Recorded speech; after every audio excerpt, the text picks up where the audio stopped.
प्यारे भाई और बहनों, आज मैं आपको बताना चाहता हूँ कि प्रभु के दास होना क्या होता है।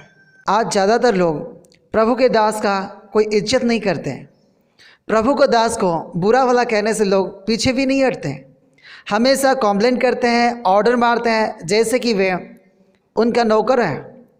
प्रभु का दास का कोई कमी हो या कुछ काम करने में देर हो जाए तो लोग उन पर गुस्सा करते हैं, उनके साथ आर्गुमेंट करते हैं। ऐसी बहुत सारी बातें हैं, उनके विरुद्ध में बोलते हैं, मानो वे परमेश्वर का सेवक नहीं, उनके दास, उनका नौकर है। मेरे भाई और बहनों, प्रभु का दास होना कोई आसान बात नहीं है। जो बहुत लोग सोचते हैं पास्टर प्रभु के उद्देश्य के लिए अलग हुआ इंसान होता है, जो हर एक की बस की बात नहीं होता, और वे परमेश्वर के काम के लिए नौकरी, घर द्वार, बहुत कुछ छोड़ देते हैं, क्योंकि प्रभु के उद्देश्य लोगों के जीवन में पूरा हो। और प्रभु का उद्देश्य पूरा करने के लिए ही वे सब कुछ त्याग देते हैं, और सब कुछ त्यागने के लिए भी वो तैयार रहते हैं। प्रभु के दास ऐसा नहीं बनते। वे त्याग, समर्पण, दुख, परेशानी, आर्थिक हो, शारीरिक, पारिवारिक हो, यह सब बातों में वो परखे हुए होते हैं, और वे उनका कर्तव्य और अधिकार को भी वो जानते हैं। वो हर पल दूसरे के परेशानी, दुख, कष्ट, हर बातों में लोगों पर वो ध्यान देते हैं। और माना जाए तो उनका ज़िंदगी बहुत परेशान, टेंशन और दुख से भरा होता है, कमी से भरा होता है। फिर भी वे विश्वास से जीते हैं, और परमेश्वर के वचन के आधार पर परमेश्वर उनके सारे ज़रूरत को पूरा करते हैं। वे हमेशा बोझ उठा के चलते हैं, जैसे माँ बाप के लिए, पत्नी के लिए, बच्चों के लिए, और जो रिश्तेदारी है उनके सुख दुख, हर एक बातों को देखना पड़ता है।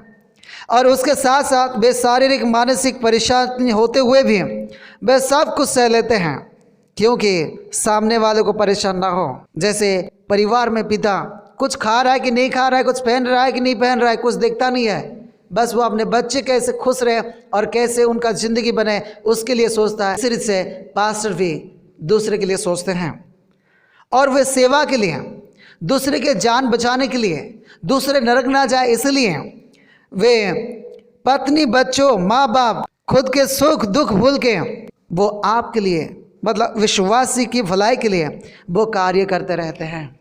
क्योंकि प्रभु के दास परमेश्वर को विश्वासियों के लिए लेखा देना पड़ेगा।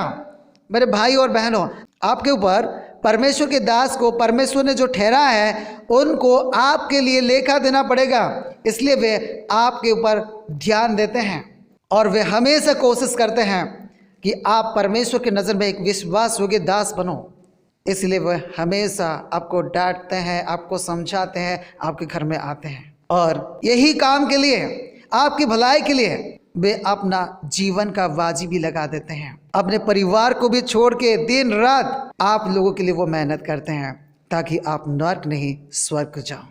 तो मेरे भाई और बहनों, यदि कोई तुम्हारे और तुम्हारे परिवार के लिए और सबका आत्मा बचाने के लिए, मतलब कुल मिलाकर कहा जाए तो तुम्हारे शारीरिक, आत्मिक, पारिवारिक हर एक भलाई कर रहे हैं, और आपके जीवन में जो परमेश्वर चाहते हैं, आप परमेश्वर की इच्छा को मालूम करो और उसी रीत से जीवन जी के अपने प्राण बचाओ, तो आप उनका कितना साथ देना चाहिए।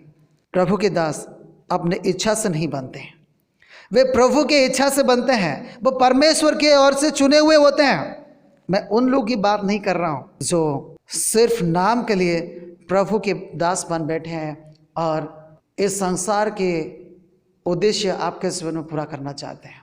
मैं उनकी बात कर रहा हूँ जो प्रभु के दास, जो परमेश्वर के चुने हुए हैं, जो परमेश्वर के उद्देश्य तुम्हारे जीवन में है, उसी उद्देश्य को पूरा करना चाहते हैं।